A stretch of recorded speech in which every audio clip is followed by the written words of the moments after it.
What's up, Rivalers, and welcome to the Ultimate Moon Knight Guide. Moon Knight is an insanely fun duelist that can take out large groups of enemies in the blink of an eye. In this guide, I'll be covering Moon Knight's combos, playstyles, advanced tips, and more. So whether you're a complete beginner or a high-ranking player, this video is for you. Moon Knight is a ranged DPS that can soar over the battlefield, and he actually prefers it when the odds are stacked against him and he's outnumbered. His kit is quite simple. His left click throws multiple bouncing moon blades. His right click is a heavier single shot that also bounces. His E places an Ankh, which is a piece of equipment that lets all of your projectiles bounce off and between it. He has a grappling hook. He can glide, and his ultimate summons giant claws from the sky, which devastates a large area of your choosing. Now let's go over each ability and teach you how to efficiently utilize each one.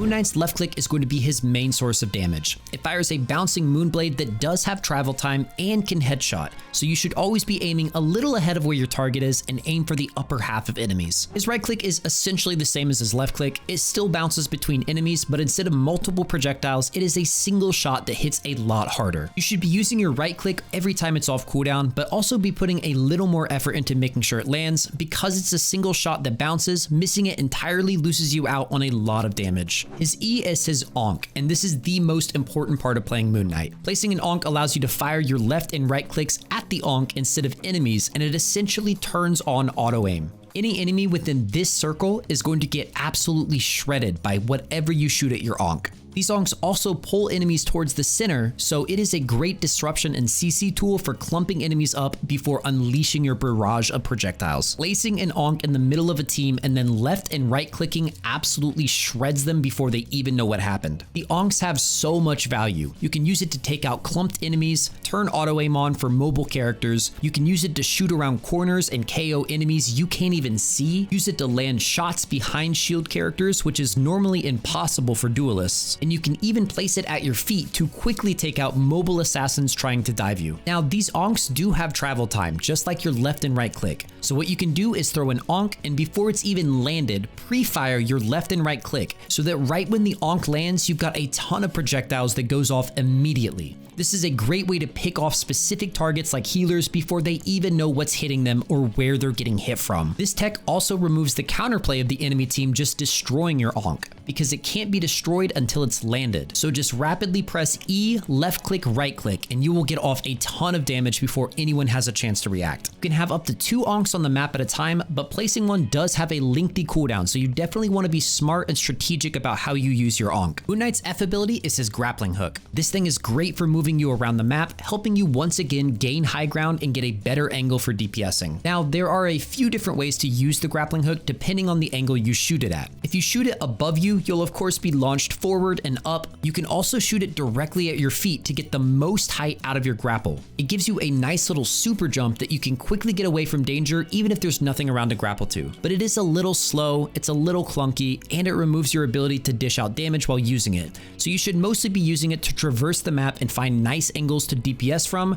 rather than actually using it during combat. Use it to get those nice high ground angles and set yourself up for your glide to cover distances faster. His double jump lets him quickly claim high ground, which is important to find that perfect Ankh placement and just generally get a better view of the battleground. High ground is important for every duelist in the game, but it's especially important for Moon Knight because being above your enemies gives you a much better angle to place your Ankh. If you're on even ground with your enemies, you're sort of forced to throw your Ankh on a wall, which has significantly lower value than getting it on the ground in the middle of the enemy team. With his ultimate, Moon Knight calls upon Khonshu to open a portal in the sky, raining down claws upon the enemies in a massive area of effect. Now, this ult lasts for a few seconds, and all of its damage comes in clumps rather than all at once. Moon Knight's ultimate is a great tool for destroying teams trying to move through a choke point or dropping it on top of a contested point. His ultimate is also not great versus mobile or solo targets, because most heroes in the game will be able to fly or just straight up walk out of it. Moon Knight's ultimate is meant to be comboed with other setup abilities such as Spider-Man's knockup, Groot's ult, or Doctor Strange's ult. Now let's talk about some of the weaker areas of playing Moon Knight.